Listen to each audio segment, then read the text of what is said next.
はい、こんにちは、方です。今日は、反り腰を直すと、なぜ太ももが痩せるのかについて詳しく解説していきます。反り腰の動画とぜひ合わせて見てみてください。この動画では、まず反り腰ってどういう状況なのっていうところを整理して、次になぜ太ももが痩せにくくなるかについて解説をします。その後に、やっちゃいけないことについてお話をしていきます。まずは反り腰整理しましょう。反り腰ってこんな感じですよね。腰が反ってしまって、で、下っ腹がポコッと出て、で、太ももも横から見たらかなり太く見えちゃう。前側がね、ぽっこりしているような姿勢になりがちです。はい。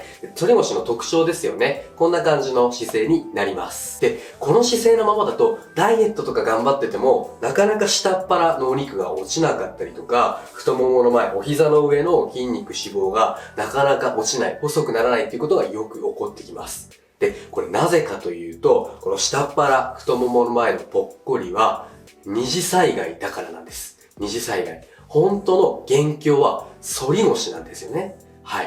この反り腰があるから下っ腹が出る。前がぽっこりするっていうことが起こってくるんです。なので、まず最初に反り腰をなんとか解決しないと、この前と下っ腹は良くなっていかないということなんですね。はい。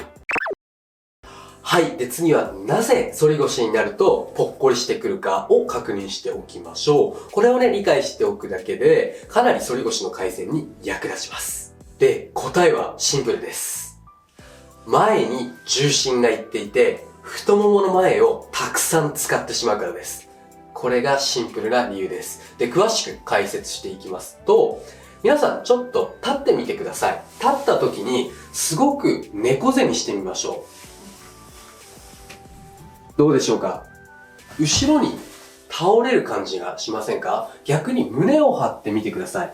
腰も反ってみましょう。なんとなく前に重心がいく感じがしますよね。反り腰ってこういう状況なんですよね。腰がこう前に反っちゃうことで重心が前に行きがちです。つま先の方に体重がかかっているような感じになります。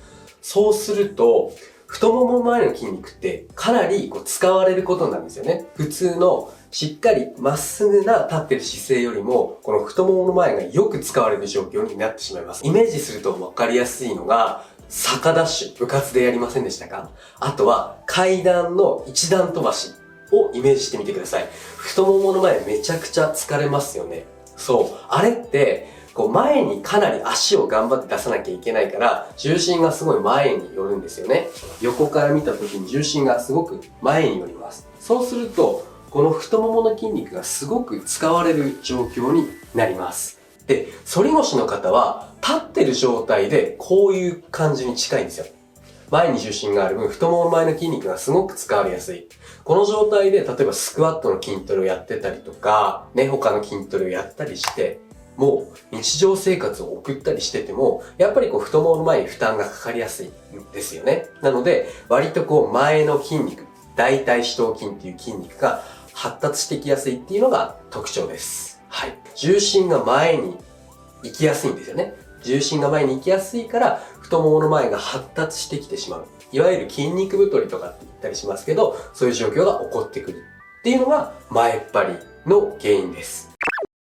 てなわけなんですけど、ここで皆さんに批評があります。何かというと、反り腰で前っ張りが起きている状況は、なかなか抜け出せないんです。そう、これがね、本当にネックなんですよ。どういう状況かというと、反り腰がまず最初に起こりますよね。で、反り腰のせいで重心が前にかかって前っ張りが起きてきます。ここまでは OK ですよね。で、ここからが問題で、前っ張りが起こるっていう状況は、太ももの前が発達しているんですよ。で、負担がかかってるから、太ももの前の筋肉が割と硬くなりやすいんです。ね。割と硬くなりやすい。正座とかしにくいと思うんです。前っ張りの人。ね。太ももの前を伸ばしにくい。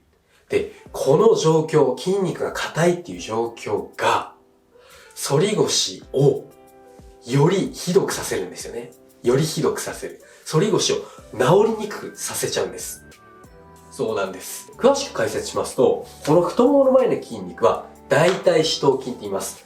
4つの筋肉があるんですけど、そのうちの1つ、一番細長い大腿直筋っていう筋肉があるんです。これ動画でもね、お話ししてますけど、大腿直筋は細長い筋肉です。で、このお膝のお皿の下から前をぐーっと通って骨盤につきます。骨盤につきます。他の大腿四頭筋のうち3つの筋肉は骨盤につかないんですよね。膝をまたいでるだけなんですけど、この大腿直筋だけは骨盤まで行くんですよ。で、しかも骨盤を前に引っ張り出す。前にこう引っ張り出す。引っ張り出して前に倒す役割がある。反り腰にさせちゃうんですよね。より骨盤をこう立てて前に倒して反り腰をひどくさせちゃうっていうような働きがあります。これだけ聞くと悪い筋肉に見えるけど、そうじゃないんですよ。ただこの大腿直筋が硬くなると反り腰の状態をキープさせちゃうんですよね。反り腰から正常な状態に戻しにくくなっちゃうっていうのがあるんです。なのでこの太ももの前をしっかり柔らかくしなきゃいけない。ね、太ももの前が硬いままだと反り腰を直しにくいっていう状況が起こってきます。はい。ここをね、しっかりと理解していただけると、ね、この動画の効率がさらに良くなるんじゃないかなと思います。はい。というような感じで、ちょっとね、一つ動画についておさらいします。動画についておさらいします。まだ見てない方はぜひ見てみてください。はい。この動画、今までの順番をちゃんとね、踏まえて作ってあるんです。まず、反り腰の動画では、一つ目と二つ目は、お腹に力を入れるものでした。ね。これ、腹横筋って言って、腹筋の一番奥にある腰のベルトのような役割をしている筋肉に刺激を入れて、腰回りを安定させることを狙っています。はい。で、まず腰回りを安定させた上で、腰の動きを出す練習をしています。特に腰を丸める動きを出す練習が3つ続きます。ね。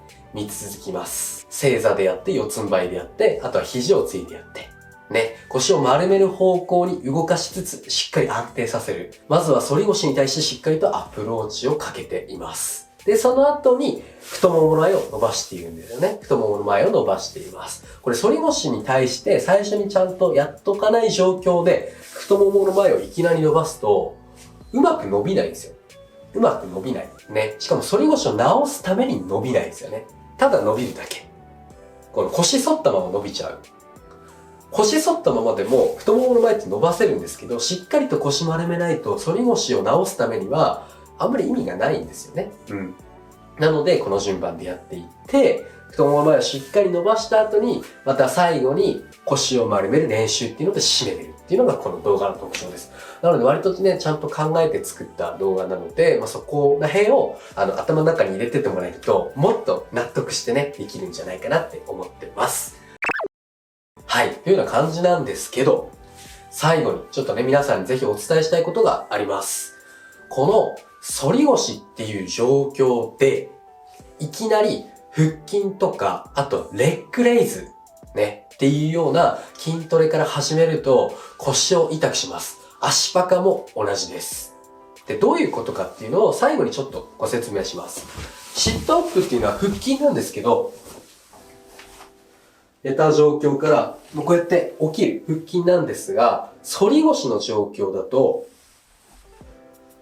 上げていく段階、頭を上げていく段階でちょっと腰反っちゃうんですよね。反り腰の方手入れてみてください。多分入ると思うんですよ。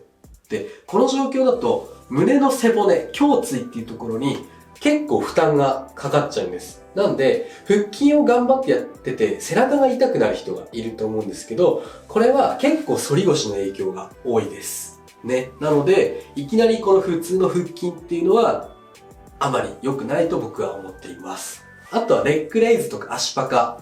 この足をこうやって上げる系のこういうやつですね。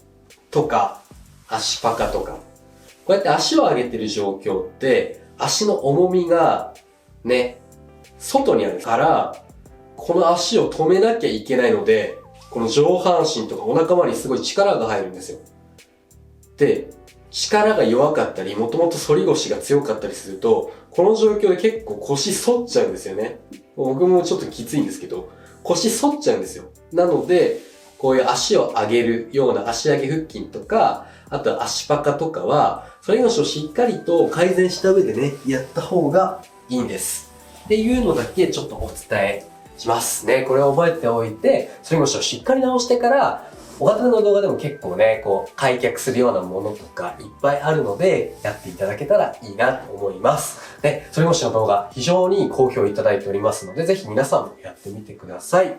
はい、ということで、今日はこんな感じで終わりにしたいと思います。久々に喋る動画でした。はい、ということでこの動画ちょっとでもよかったら高評価のボタンとチャンネル登録ぜひよろしくお願いします。あとはインスタ、ツイッターやってますのでぜひフォローしてください。今日もご視聴最後までありがとうございました。バイバイ。